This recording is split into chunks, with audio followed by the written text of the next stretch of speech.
Mel Good morning. Leow is an internationally acclaimed leadership and life coach, author, speaker, and trainer. Mel engages with individuals and teams to uncover their personal and professional potential and aligns them to their inner purpose and desires. With 27 years in coaching, consulting, marketing, and leadership in the Asia-Pacific region, Mel's key drive is to empower catalysts and leaders to live and be brave. He has over 4,500 hours of executive and team coaching experience and is one of 1,390 master certified coaches globally credentialed by the International Coaching Federation, the ICF. Mel serves C-suite executives from global corporations to regional and local organizations. Through the coaching intervention, they become the brave leaders who speak their minds, connect with their hearts, and bring out the best in others. In his zeal for coaching, Mel runs Catalyst Coach, an ICF-accredited online coaching school with a mission to equip 10,000 coaches over the next 20 years.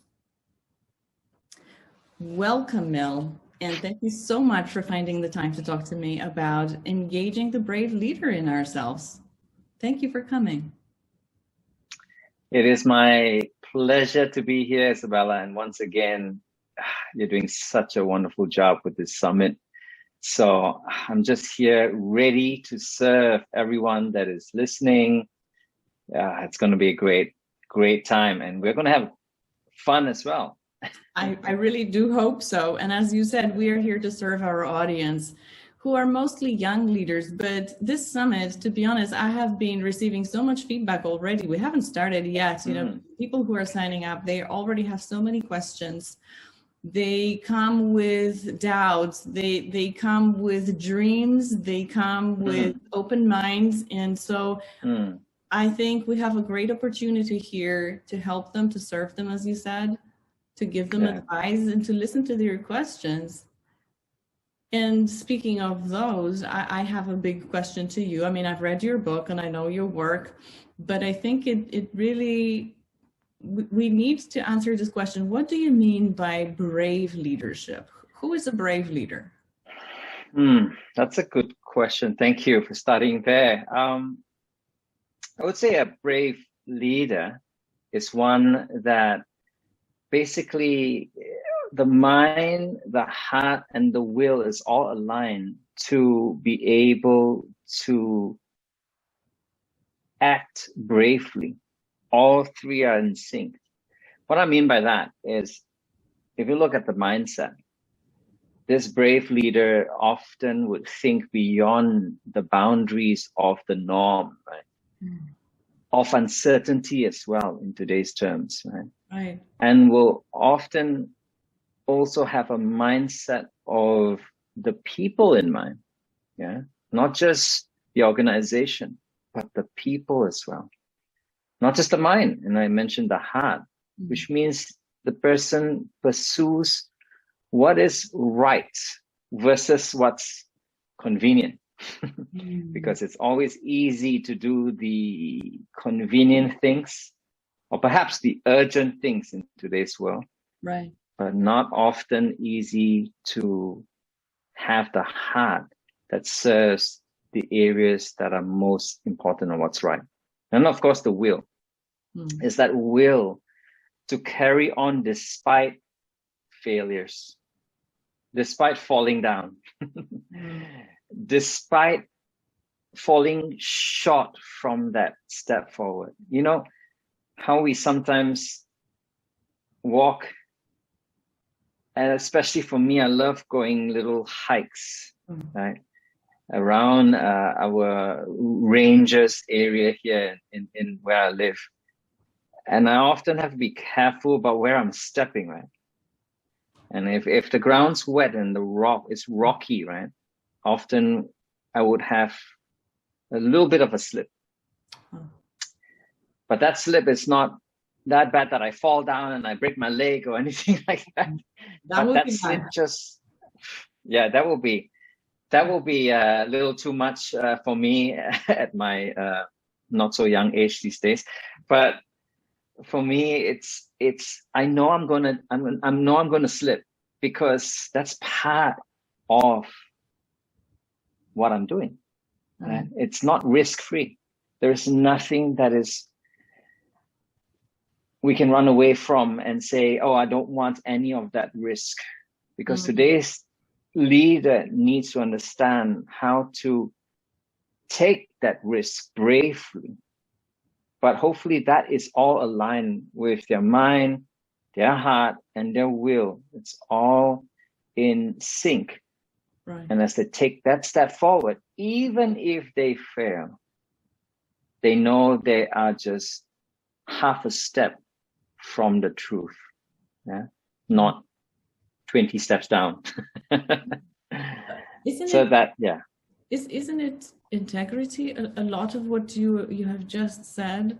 Because you said, this is doing the right thing, not the convenient thing. And I think Brené Brown defines integrity as doing the right thing, even if nobody is watching. And absolutely. Even if it's inconvenient, that's integrity. And I think you are right. It takes courage to show up with integrity. Definitely. Integrity is definitely one of them. And that's part of value-based, right? And it could also mean that we're trusting. It's a level of trust. The process, and also trusting the people that we choose to align ourselves with, because it's not just one side trusting the process and it will work, we get the job done. But if the people are not going to be trusted along the way, that's not brave leadership, because we then choose to trust the process more than the people. And I have seen organizations, I'm sure you have as well, Izabela, where they make sure that they put on this new spanking system, right? I don't want to name the names of the software that helps alignment throughout all the departments in the organization, which is all fantastic, right? But then if the systems all work and the people are not working with that level of trust and integrity, that's going to be still a big issue. Yeah, you still won't get the results. But speaking of those organizations that we have both seen, and we have seen many because we've been in this job for a very long time, especially you. Yeah. Why do you think it is so difficult for leaders to trust their people? Because I remember in your book, you mentioned that actually a big trigger for you to write that book was a Gallup study looking into millennials and their engagement in the work, right? And true. I think it was that only about 30% of the millennials are engaged in their work, right? Yeah. And the rest are not, or even worse, they are actively disengaged. Why do you think it's happening? And I think, a lot of it is right that the leaders do not treat people right. Well, that's a big one. And, obviously, if I could answer that in its fullness, it's worth more than $100 million, right? Because it will solve a lot of things in this world, right? But I guess with that is we're in this environment where for the first time we have 4 generations coming together, right? We still have the boomers still around, right? Because obviously organizations are extending our stay within the organization. And we've got the X's that are waiting to take on the helm, right? Very, very fast. We're like, come on, it's our turn now. Give us the power, right? And then we've got the millennials that are obviously very fast, very, very smart. And they're coming up to us in the X's and saying, hey, I'm coming after you next, right? Get ready. I may overtake you as well. And then there is the Gen Zs coming in already in the market, where my children, my daughter at 21 years old has been already working for the last 2+ years or more. The generation is, I think, that's the first place to look at where our conversations falter. I think it goes down to this very nature of how are we communicating to one another. Are we communicating at someone? Are we telling someone something? Are we communicating and really truly having the kind of dialogue that is going to be enriching for the other person, the other party as well? And so with that, and of course, there are so many other things, but if I just laid it down to a couple of things, I would like to say it starts with that whole openness of that dialogue, right? And the dialogue in the organizations is how open can someone say something, right? There's obviously the culture, there's obviously the unwritten laws and the written laws in the organization to say what you can and cannot do. And so this person, whoever this person is waiting to share his or her thoughts, and it's waiting to express all of that's within them, but they're not getting the avenues for that. So I think first and foremost, the underlying thing is about how open are we in conversation with one another. Right? So we've got to, obviously, in organizations, have different ways that we can connect with one another. Formal ways, like the big town hall meetings, and then the informal ways that we can get down dirty on our knees, kind of thing, on our elbows these days, of course, and really get to know each other besides just knowing each other on the surface at work, trying to connect deeper. So there's a lot of things, but I would love to dare say that the first is how we simply talk to one another. And as a communication expert, I'm saying amen to that. And it's also interesting, Mel, that others that we've had here, and especially Neil Duckworth, who talked about servant leadership and leading under enormous stress and pressure, is the world today. And he said that one of the most important things to get right as a leader is the quality of your communication. Wow. And also, he comes from the military, from the U.S. Marines. And so he said very clearly, when you're leading under pressure and stress and in less than ideal situation and conditions, the communication is the key. You need to make sure that people understand what you want and expect from them. Exactly. And that you understand what they are reporting back to you, that you need to be interested, right? And you said something very important.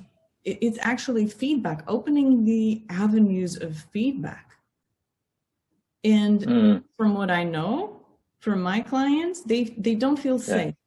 They don't feel safe when they have feedback that is negative, that is not pretty. They're afraid of taking that feedback and going up with it. Yeah. Do you see the same? Yeah, absolutely. It's that whole needing to hear what's on the ground, when I was a leader before as well, I often say I need to walk the ground, right? Because I can't just operate from up here and assume that whatever the little feedback I'm getting from my direct reports is enough. Yeah. I have to walk the ground and meet the people on the ground. It could be my internal people, and obviously it's also my external people from different stakeholders like clients, suppliers, partners, whatever.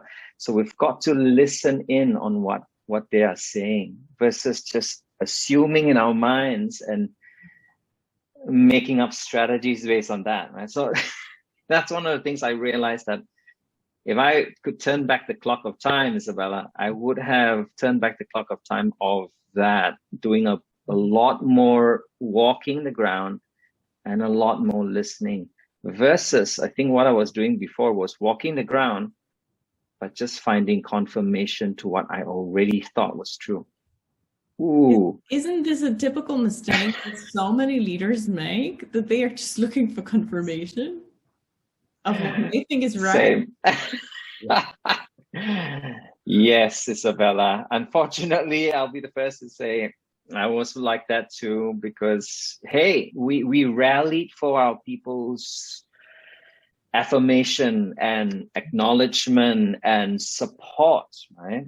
All leaders do that as well. But there's that fine balance of what we think it's for us versus what we think that what they're really wanting to say, like what you said just now.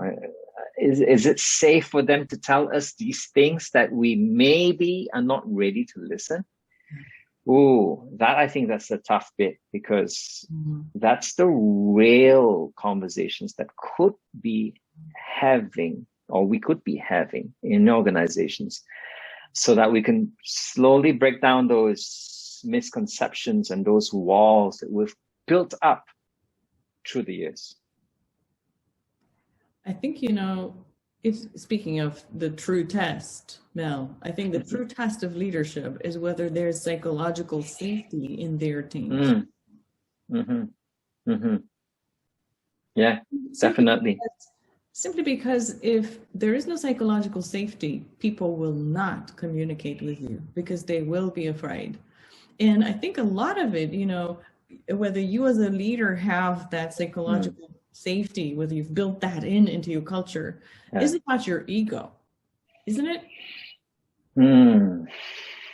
Yeah, it's part of that ego, part of that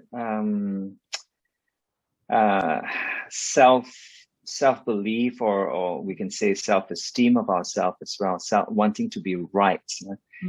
And of course, there are different shades along all the way, right? Some leaders are very open to feedback. Yeah, I've met leaders like that. And then I've met leaders on the other side as well. So we've got that whole fine balance of where do we land? Is that the right balance? And actually there is none. There is no right way or one way. And that's why through the years, we've heard of even things like situational leadership, right? Which comes about because we know that we've got to be flexible. And especially in our day-to-day, right?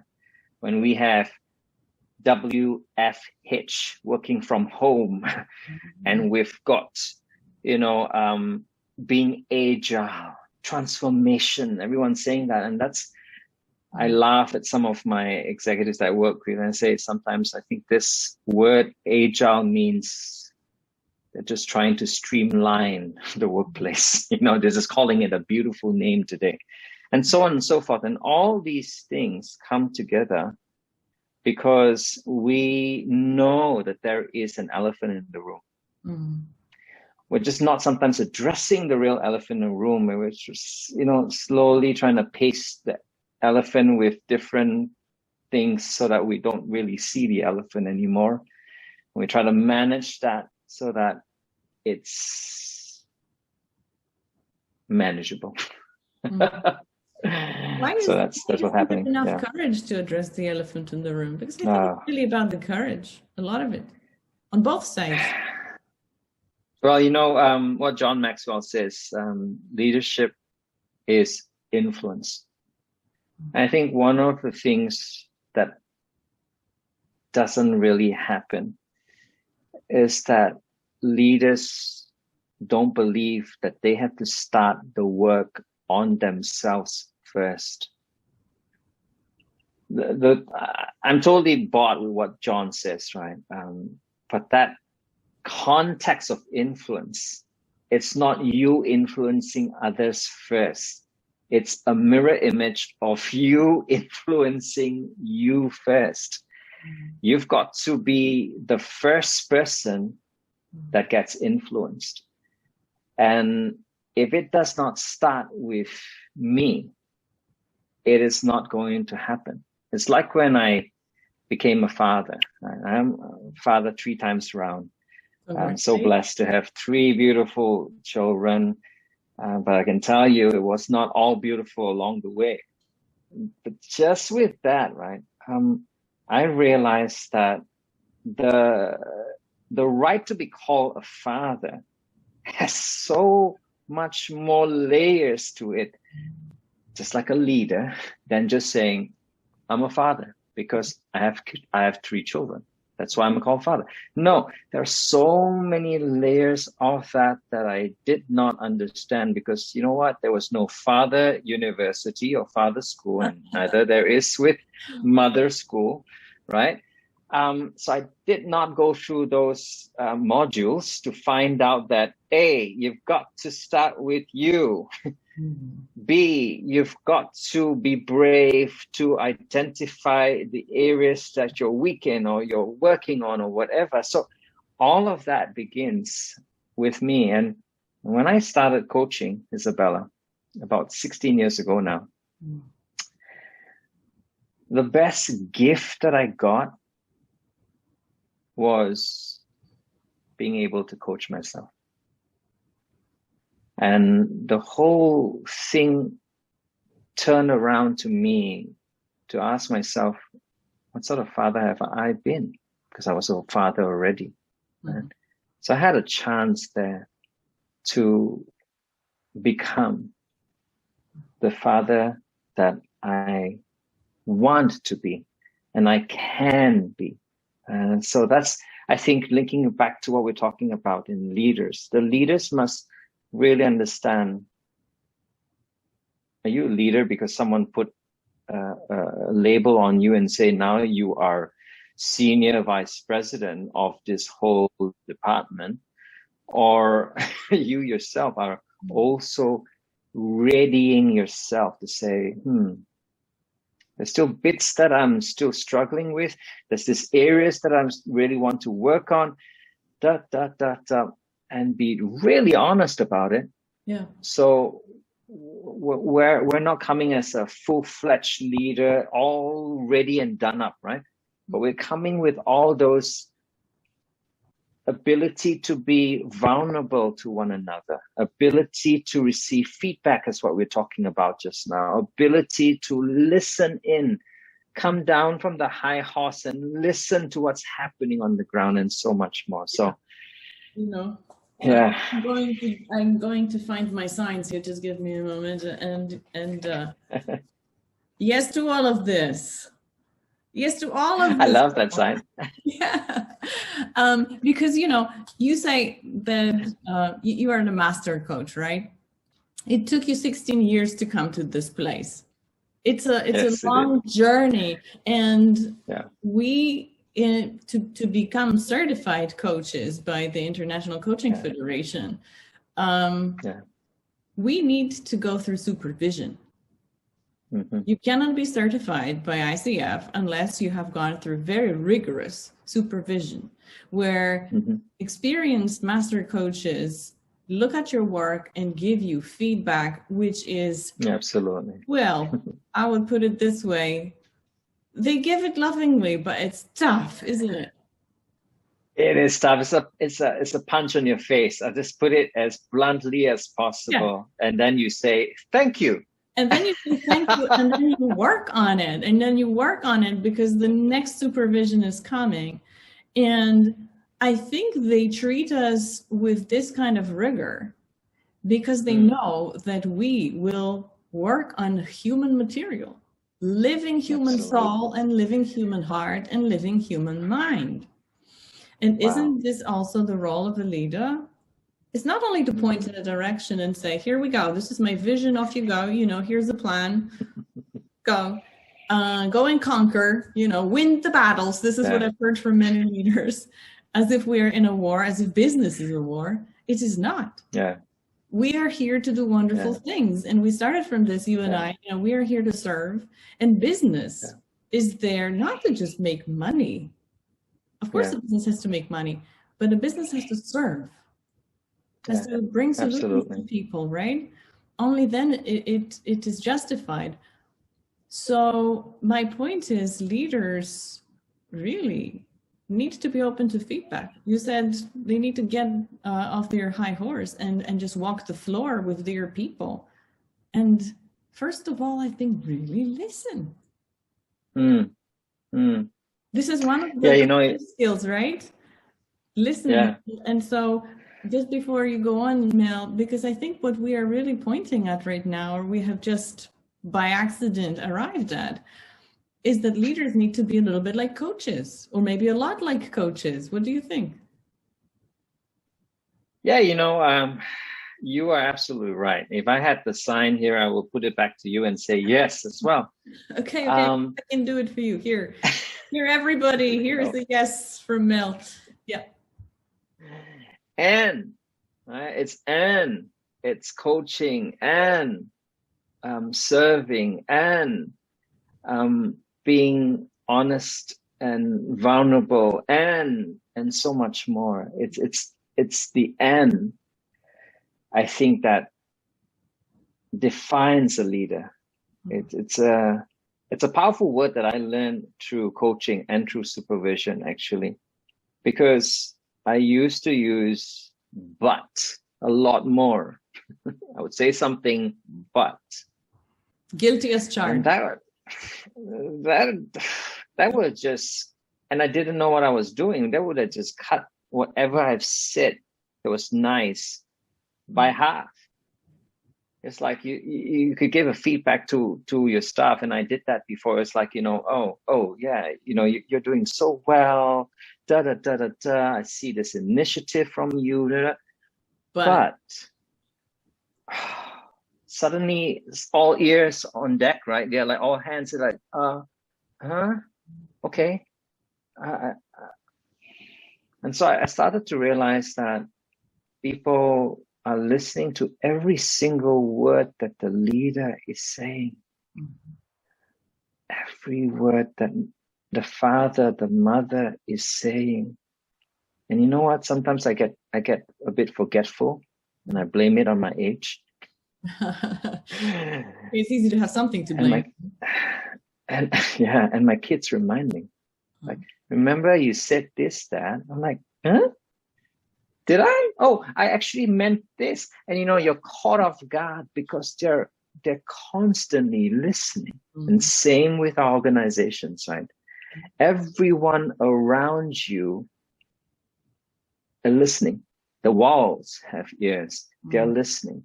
It is not just the words that we choose to use. It's the words that are also not used in the right moments, in the right time. Because being a brave leader is not just being so brave like that.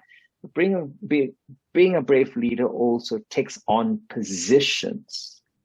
That means you take on stances, how you stand for, as I said before, what is the right thing for the business? What is the right decision versus the cost-effective decision? Okay, so it's often all of this coming together. And it's that special word that I'm introducing. It's the and word. It's like and flexible and vulnerable and honest and trusting and so much more. So yes, Izabela, it's all of that. And yes, to be very frank, it's a lot harder to be a leader these days. I will be the first to say that. It's not an easy round. When you and I coach the leaders that we're given this privilege to, I feel so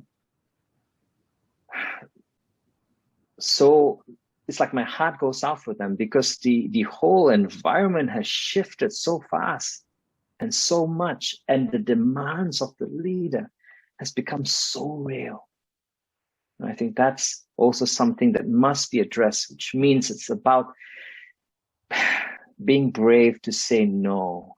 When do you draw lines on the sand to say, you know what, this is eating in onto my self-care. This is eating in onto my mind space, and I'm not really present anymore.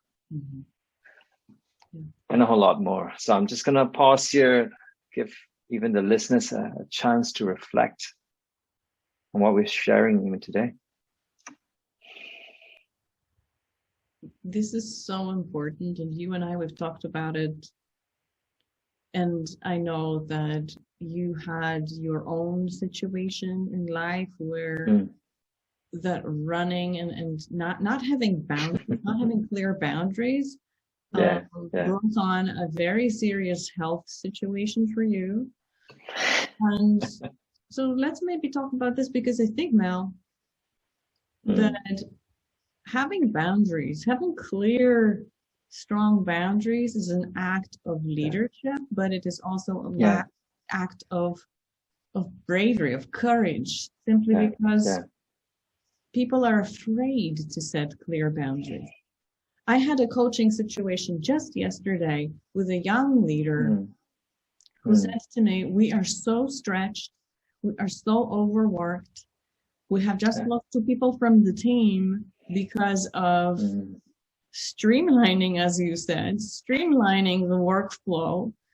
The people who are left are stretched to their limits. I am worried for their well-being. I am worried for my own well-being. And I said to him, have you communicated this upwards? And he said, no. And then we had a big discussion, why not? And the underlying reason, obviously, as you can imagine, is fear, because there is no psychological safety there. He knows that when he communicates this kind of problem, like my team is not managing the workflow, he is going to be blamed, they are going to be blamed, instead of the people on top, the senior leaders, saying, okay, let's analyze what's happening here and why is your team at their limits? So that fear, this is the interesting thing for me. And how do you see that with boundaries? You brought up such a relevant word, because there's a saying, it says, fear cuts deeper than swords. And that's so true, because the fear that you and I carry eats up inside us first before it ever comes out, right? And whatever comes out, I consider are the telltale signs or the remnants of the fear. And when under duress and under stress, that's when the real fear comes out even more, and we put on this defense, right? Well, then it gives this fuel. Yeah, and it also gives you this wrong sense of that, I would call it not really a fuel, because I've got this concept called understanding what fuels you and understanding what drains you. So I called it the fuelers and the drainers in our lives. Right? It's a very simple concept. And I think that even ties back to what you were asking before about the boundaries. Right?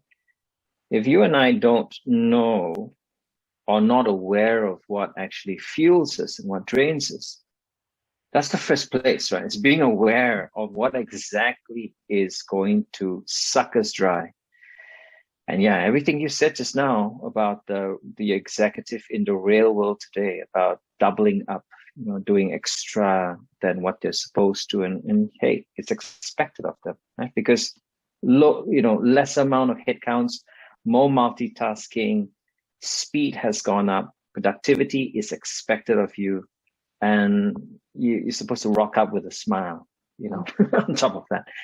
All of that is true, and yet we're inside us taking the hits.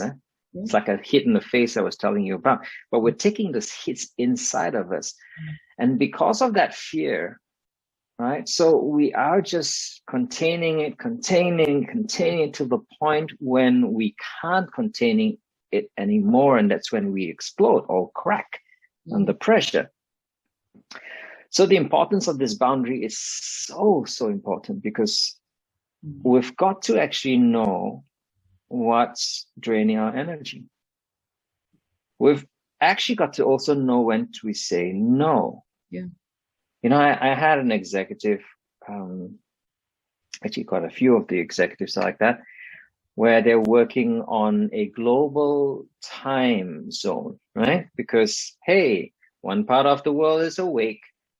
And if that's your HQ, then you're a little bit in trouble, right? Because on this side, you've got to stay up. You've got to make sure all your updates are right and all that. And sometimes you're expected to join those meetings, even though it's 12 o'clock at night in parts of Asia. Now, how do you balance that? And so when I spoke to these wonderful executives, and they were already highly strung, and I say, what do you want to do actually for you? And the person thought it through and said, perhaps I can give feedback to say that my time zone is this time, and you can actually help me, right? By telling me what is the more important meetings to join, and those other meetings, maybe just the nice to have meetings, that even if I'm not there, it doesn't matter because you could update me later. So that was very important for the person to draw that line and to only come in also in the meetings and to just do that bit because, you know, we work in projects, right? And so we have specialists in different areas. Come in, do your part, move on. You could read the update tomorrow. It is okay. You've got the minutes of the meeting and you can work from there. And when the person was able to do that, it started inside first. The person had to say, I am worthy enough of that space. When this person was ready, the person was brave enough to say, excuse me, I know you're all in that time zone, but I'm not. And so on and so forth. And you know what? Nothing happened. People didn't even realize. No. People didn't even realize. Oh, really? They didn't realize that the person was in a different time zone. And so it was just amazing because if you don't speak up, if you don't give feedback, you're just going to say a silent yes. Yes. So you've got to learn how to stand up and say the no's when obviously it's right for you to stand up and be brave enough to stand up and say, these are my boundaries. I would love to on this, not for this, to understand what fuels you and what drains you. So with that, you'll be able to self-advocate yourself, right? Be able to build yourself up because truth, no one's going to build you and me. We've got to take the responsibility as a brave leader to build ourselves, to grow ourselves. I love what you said, and I want to repeat it because I know that almost every client that I have or have had has a problem with boundaries. As leaders, they are expected to do so much, but if you are not saying no to the things that drain you and affect you and your mind and your effectiveness and your performance and your health and your sleep, etc., then you are saying a silent yes. I want to stress so much so that people really understand it. Yeah, this is really important. And I think with boundaries, as you said, it starts with me. It starts with my values.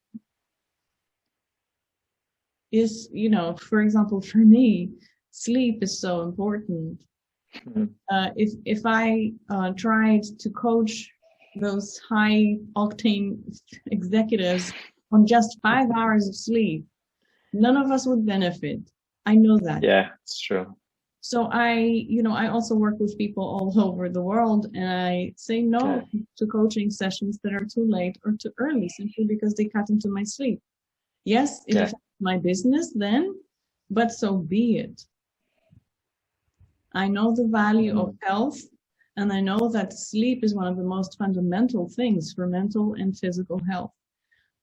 And I think, yes, the leaders really need to understand what is important to them, what fuels them, what values they have, and say no to many things that do not align, right? Yeah, and if I could add, Izabela,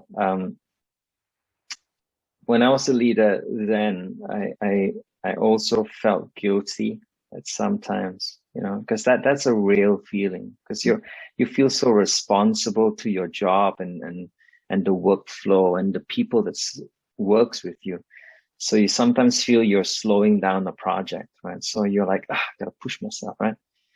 Yeah, because, you know, that's what my team expects of me, right? Because I'm a performer, whatever you've said to yourself, right? And I've said that, right? But then I realized, right, that I've got my young children at that point of time, and they needed my attention because they don't know what work is. They don't know what you're doing. They just saw you in the room. You came back, and if you're back means you're back. It means you can play, right? They don't understand no-go zones or closed door means daddy's working. You know, they don't understand that. So they come in, they're like, hey, daddy. You know, and I used to not be able to handle that really well. I used to be like, don't you see the door's closed? I didn't realize I did not actually communicate properly to my very important people at home. So one of the things I realized was knowing my boundaries, but also knowing what's really important, that I honor that. And you know what? I wanted to say this to the young leaders listening in. It is okay. It is okay to say no to something, like even your work at times. Go and do the things that's very important. Maybe spend time with your loved one or something. And then come back again. It's okay. Because that's your time. And so when I started to realize that, it's like, oh, you mean I don't have to just work, then take a break? Or rather off the work and then only rest? No, I could be flexible. I started realizing, oh, the kids sleep at this time. So you know what? I'm going to stop work for now. Be really present with them. Spend the amount of time they have until they go to sleep. And then check back into work again. It's okay. So I'm just saying, sometimes there needs to also be the kind of flexibility, right? Saying no, but also saying yes at times where that needs the kind of flexibility. Yeah. I think it's very important today in our world where the boundaries, speaking of boundaries, the boundaries between work and life, they have blurred, you know, they just flow like this right now. It's no longer compartments. So flexibility is a very important thing, but I just want to come back to something still because it's in my mind right now. Sure. And speaking of boundaries and communication, right? Because you said you didn't communicate so well with the people at home, right? They didn't understand that there was a boundary. It was in your head, but you didn't communicate that. And coming back to leaders who are expected to perform miracles on reduced resources, and I've already mentioned Neil Duckworth, who told me a story, and I did just very briefly. The story was more or less like this: that there was some budget cuts, I think, in the military, because Neil is from the military, and they said, okay, your budget is cut, but we expect you to do this, you know, the whole normal work that you're supposed to deliver. And on top of this, we expect you to do this and this. And isn't this the situation that our leaders have in the world today? And I loved his reaction, though. I loved it. It took so much courage, I think, and common sense. But he said to these people, I think this was Congress, I don't want to lie, but I think this was like high-ranking people. And he said, okay, so you are giving me less resources, less people, less budget, and you want me to do more. Is this the thing? And they said, yes. And he said, okay, so here's the deal. I am going to do less with less, not more with less. Wow. And I love that. Wow. Because I think that is brave. That is brave, and it's also absolutely common sense, isn't it? Yeah, it is. Give me less, then I will do less with less, not more with less. And I think like with this client that you mentioned that worked across the time zones and their team wasn't aware that they were in a different time zone. It's the responsibility to speak up, I think, Mel. Yeah. Just say it. Yeah, it's the responsibility to speak up, the responsibility for your own happy I call this, you and I need to be responsible for our own version of meaning making, right? Which is that level of happiness. No one is put on this earth to fulfill each other's happiness. And that's why sometimes I feel when I work pro bono on relationship coaching, where they feel like the other person is going to complete them when it's not often the case, right? Same with the workplace, and you think that your other direct report is going to complement you in all ways. It's not often the case. And we kind of realize that it's got to be you looking at what you have to offer, just like in a relationship. I'm brought to remember this, Izabela. My marriage counselor, of all person, I'm going to bring him up, said this. He says, Mel, you imagine this.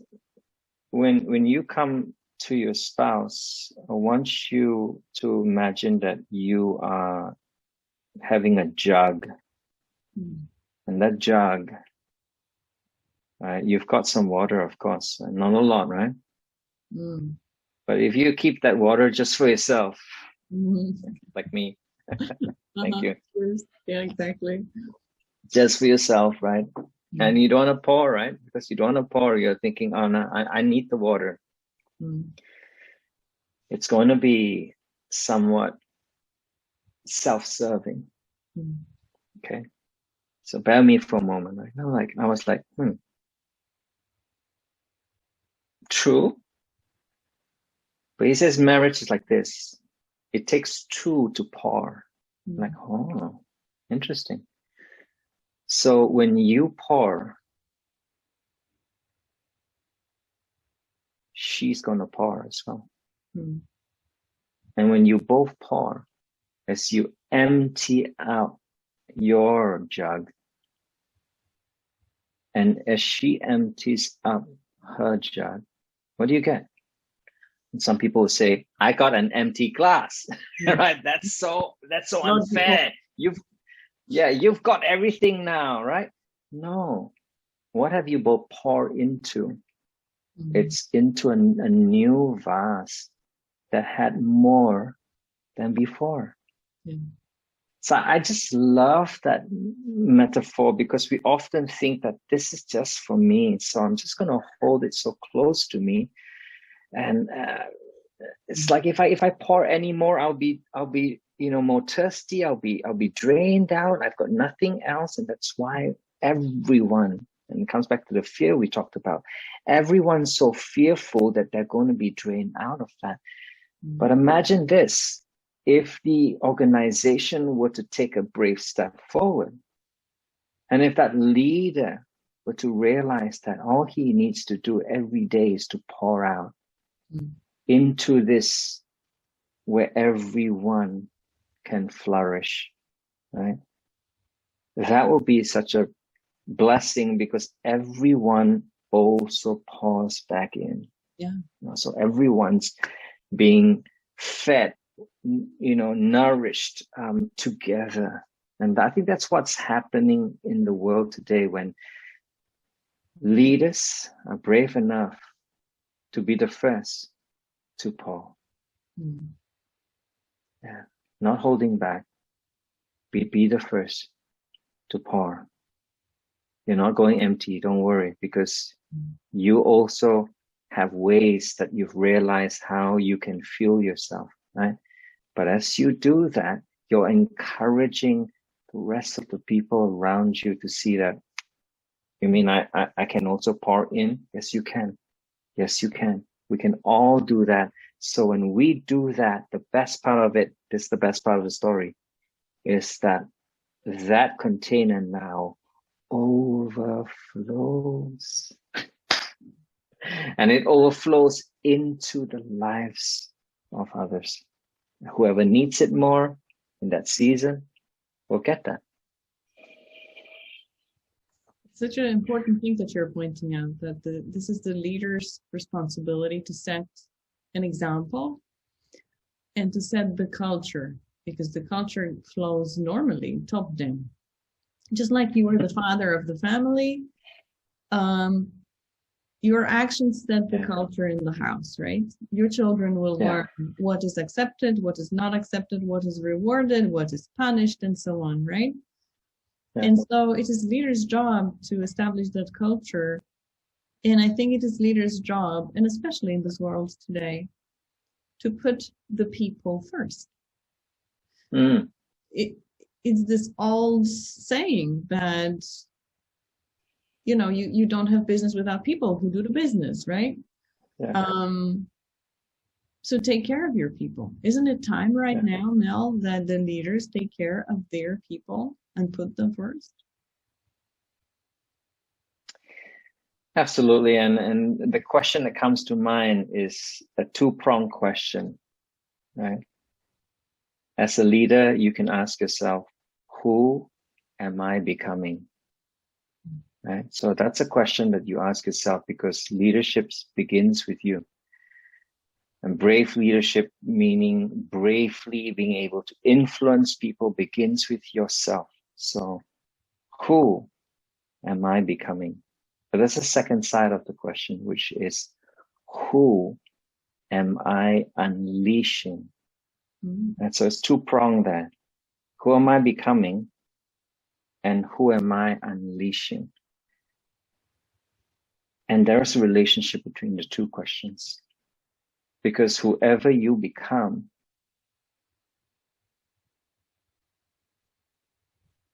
impacts who you unleash. Leaders that are fearful that their positions are going to be taken over by someone else are not even thinking about becoming that leader, because all they're going to do is going to protect their turf and close up any opportunities there is, point faults of people, and so on and so forth. I don't want to go there, because it's just bad to talk about that, right? I mean, it gives a bad taste as we end this conversation. I don't want to leave people with that thought, but we've all experienced that. The leaders that are not able to be vulnerable, and because unfortunately they've gone through difficult times as a leader themselves. They've had role models that may have not taught them the right things. But today, I hope that the new leaders of today and tomorrow will begin to ask the question, who am I truly becoming? Which means, who do I really want to be as a leader? And then the second one, once you know that, you'll be able to answer the second one. Who am I called to unleash? Right? So basically, who am I unleashing today in the organization? And when you can understand that dynamics, it becomes a self-fulfilling prophecy, because you're a leader that is brave enough to give first to yourself, but then very, very soon you're able to also flow and give to the people that needs it most. And I know we need to wrap this up. So a question probably on behalf of our audience. What do leaders need today most to be successful, to make sure that in this insecure VUCA world, volatile, changing, unpredictable, how can they make sure that they thrive, their teams thrive, and their businesses thrive? Yeah. Big question, Izabela. I would like to just go back to the same point, which is, are you brave enough to be you? And I realized even in my life, when I was brave enough to say, this is the real Mel, when I was ready to be open and vulnerable and authentic, all of that, and be able to trust others, right, with with the person I am, because that's important as well. That's when you realize you have arrived at a certain place towards that journey of your brave leadership. So it begins with you and me. It always starts there and always will.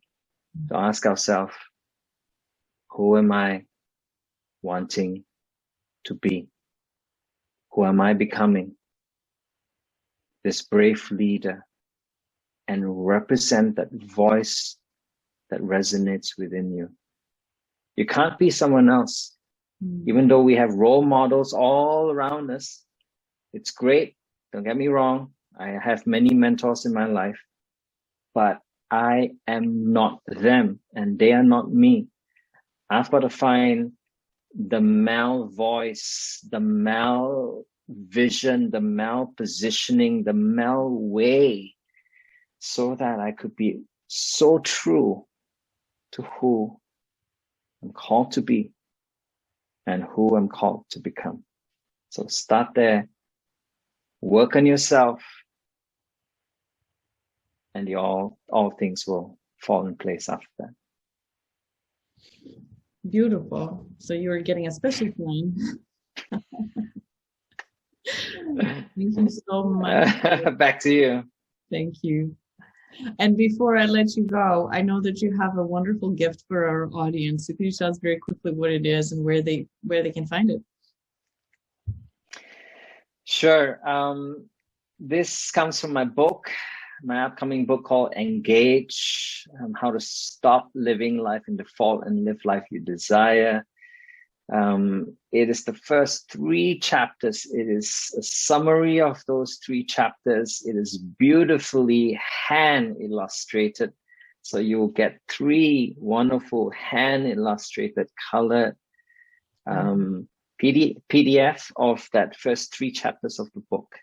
And how you can get it, we will obviously post a connection there that you can click and be able to receive this gift. Wonderful. And thank you so much. I have seen it. It looks beautiful. And I enjoy having it myself. So thank you so much for sharing this very special summary. You're welcome. Where can people find more about you and more about your work and your projects? Thank you. You can connect with me on LinkedIn. That is linkedin.com/in/Coach Mel. That's me. You can go to our website called catalystcoach.live. And my future site is called coachmelleow.com, which is on the way, not yet there, working on it. It's a work in progress, just like me as a leader, work in progress. Like all of us. Thank you so much for finding the time to talk to me, and, for this wonderful, deep discussion, and for finding the space for this discussion, for creating the space for this discussion. Thank you. I really appreciate it. And I know that you will join me in the Facebook Live after your interview. Yeah. So I hope that many of our audience will join us and can ask you questions themselves. For now, wonderful. Thank you so much. I appreciate your time and your wisdom. Thank you. And I will see you soon. Take care. Bye.